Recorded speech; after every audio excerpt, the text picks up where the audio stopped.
When a woman holds on to what God already ended, something in her spirit begins to tremble. Not loudly, not violently, but quietly, like a light flickering in a room she no longer belongs in. She feels it before she admits it.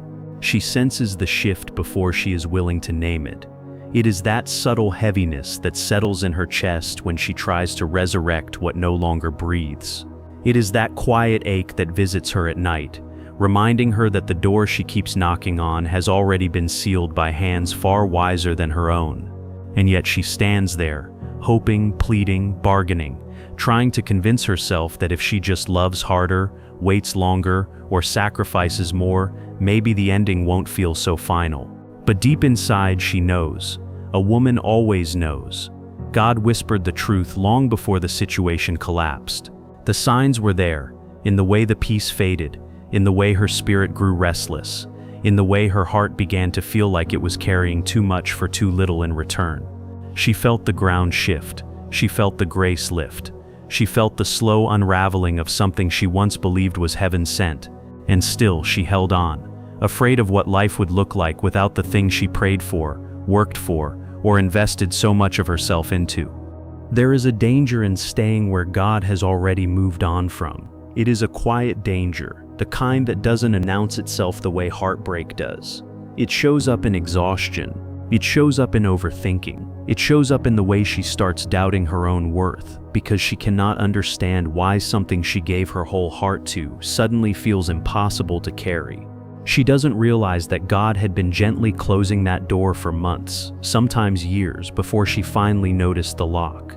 She remembers the first moment her spirit felt uneasy, the first moment the joy dimmed, the first moment she felt unseen or unheard. That was the whisper, that was the soft warning, that was God trying to protect her long before she protected herself. And when her heart tightens with fear over letting go, a verse rises like a quiet reminder in her soul. Forget the former things, as written in Isaiah chapter 43 verse 18, urging her not to live in memories that no longer match the season she's stepping into. But she kept ignoring the signs, thinking persistence was faith, when sometimes persistence is fear disguised as loyalty. She prayed for clarity, but rejected the clarity when it didn't look like her desire. She asked for direction, but resisted the direction when it led away from what she wanted to keep. She begged God to speak, but He had been speaking all along through her discomfort, through her intuition, through the silence that felt heavier every day. And when the loss finally came, when the ending finally arrived, when she felt abandoned or forgotten, a tender truth was whispered into her heart. The Lord is close to the brokenhearted, as spoken in Psalm chapter 34 verse 18, reminding her that His closeness is most felt in the moments her world feels like it is falling apart. There were nights she cried without understanding why. Nights she replayed conversations, moments and memories, trying to find the mistake she thought she made. But the ending wasn't punishment. It wasn't failure. It wasn't proof that she wasn't enough. The ending was part of a protection she didn't yet understand, because sometimes God ends things softly so the wound won't be deeper. Sometimes He removes people gently so she won't cling harder. Sometimes He lets things drift apart slowly so she'll have time to accept what her spirit already knew. This chapter had completed its purpose. And when she felt confused, lost between what she wanted and what God was taking away, another verse rose like dawn in her heart. Call unto me and I will answer you and show you great and mighty things which you do not know, as promised in Jeremiah chapter 33 verse 3, reminding her that He sees the dangers she can't see and the future she doesn't yet know. She remembers the moment it became undeniable, the moment the grace lifted entirely. The moment no amount of effort could resurrect what was fading. The moment God closed the door so firmly that even her tears could not reopen it. This was the holy moment, the sacred closure, the divine intervention hidden inside heartbreak. Not everyone who leaves her life is a loss. Some departures are deliverance she didn't know she needed. And when she felt the sting of being left, overlooked, or abandoned, a gentle truth wrapped itself around her spirit. Though my mother and father forsake me, the Lord will take me up. as declared in Psalm chapter 27 verse 10, teaching her that God steps in when people step out. She may feel confused right now. She may feel torn between what she hoped for and what God is asking her to release. She may feel the weight of a door that once swung open easily but now feels sealed shut. But she must understand this. God does not close doors out of cruelty. He closes doors out of protection. He ends what was never meant to follow her into the next season. He removes what her heart may want but her future cannot hold. The ending is not her enemy. The ending is His mercy. And the longer she clings to what God already ended, the further she drifts from the life He has been preparing for her. Because not every closed door is punishment. Sometimes it's protection. And yet the heart resists, doesn't it? Even when the door is closed, even when God has withdrawn the grace that once made everything feel light, something inside her keeps reaching back. She tries to convince herself there is still hope, still potential, still reason to stay attached to what is already slipping through her fingers. But this is where the danger begins. Not in the ending itself, but in her refusal to release it. Holding on becomes its own kind of spiritual weight. It drains her slowly, quietly, invisibly. She starts waking up tired even after a full night's sleep. She begins feeling anxious in moments that used to feel peaceful. Her spirit grows heavy because it is carrying something that is no longer blessed, no longer aligned, no longer meant to be part of her becoming. She tries to pray for restoration, but restoration does not come where God has withdrawn His hand. She tries to force a door to open, not realizing that forcing what is finished does not bring revival, it brings ruin. And when the fear rises in her, fear of losing what she invested so much of herself into, a gentle promise moves through her spirit. Fear not, for I am with you, from Isaiah chapter 41 verse 10, reminding her that she is not losing anything essential, only what was keeping her from growing. This is the spiritual cost of holding on. She delays her own breakthrough. She slows her own healing. She blinds herself to the new thing God is trying to bring into her life. She wonders why nothing feels right anymore. She wonders why she feels stuck in place even though she's trying so hard to move forward. She wonders why her heart feels divided, torn between who she was and who she is becoming. But the truth is simple. She cannot receive what is next while her hands are still wrapped around what was. She cannot ask God for new blessings while clinging to old burdens. She cannot step into a new season if she keeps dragging the remains of the old one behind her. And when she feels this tension, this pulling between past and future, a verse rises like living water breaking through stone. Behold, I am doing a new thing. Now it springs forth, do you not perceive it? As written in Isaiah chapter 43 verse 19, reminding her that God moves even when she hesitates, and He creates new paths even when her heart is grieving the familiar. But her emotions drain because she is trying to love where love has run dry. She is trying to revive what has served its purpose. She is watering a garden God has already uprooted. The emotional cost becomes heavier over time. The self-doubt, the overthinking, the feeling of being spiritually stuck. She tries to make sense of it, but there is no peace in places God has left. There is no clarity in things He has already completed.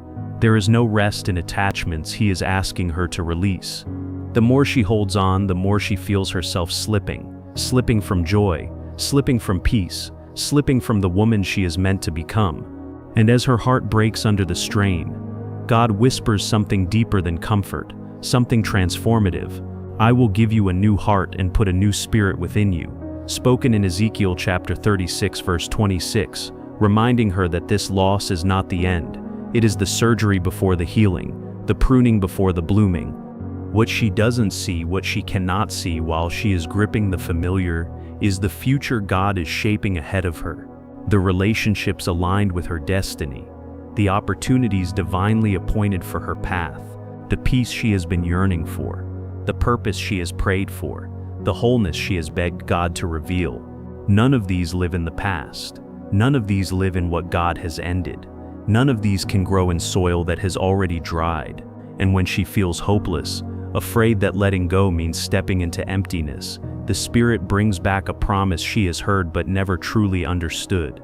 For I know the plans I have for you, plans to prosper you and not to harm you, plans to give you hope and a future, as promised in Jeremiah chapter 29 verse 11, reminding her that God ends things only to usher her into something higher, safer, holier. She doesn't realize the internal conflict she has been carrying is the evidence of spiritual misalignment.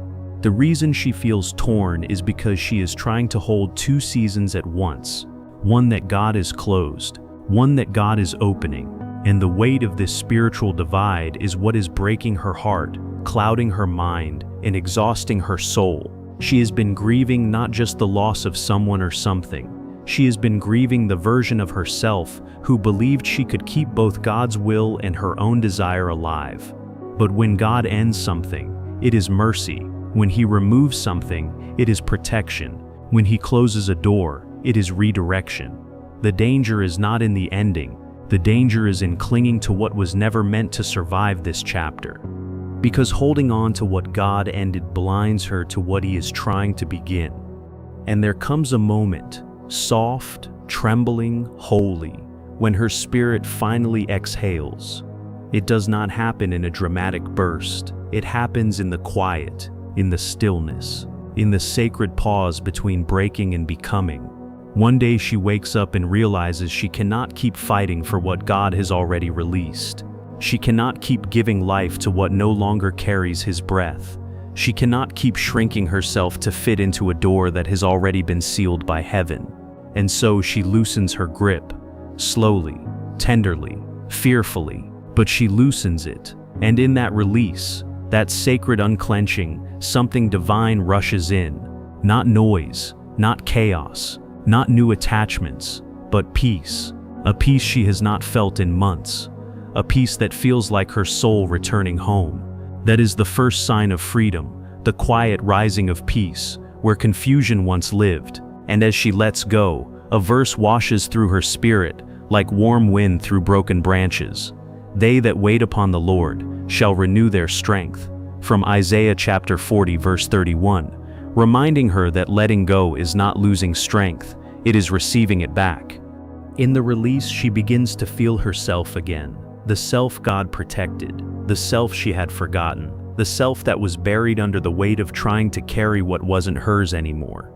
She feels her breath deepen, her thoughts clear, her heart soften. She begins to see beauty again, not through the lens of survival, but through the lens of resurrection. Because every time she lets go of something not meant for her, God replaces it with something aligned. Not immediately, but inevitably. There is always a divine exchange when a woman surrenders what God has ended. She doesn't lose, she trades. She trades exhaustion for peace. She trades confusion for clarity. She trades heartbreak for healing. She trades misalignment for destiny. And as this truth settles in her chest, a soft promise rises from deep within her spirit. I will restore to you the years the locusts have eaten, as spoken in Joel chapter 2 verse 25, reminding her that no loss with God ever stays a loss. Every tear becomes seed, every surrender becomes soil.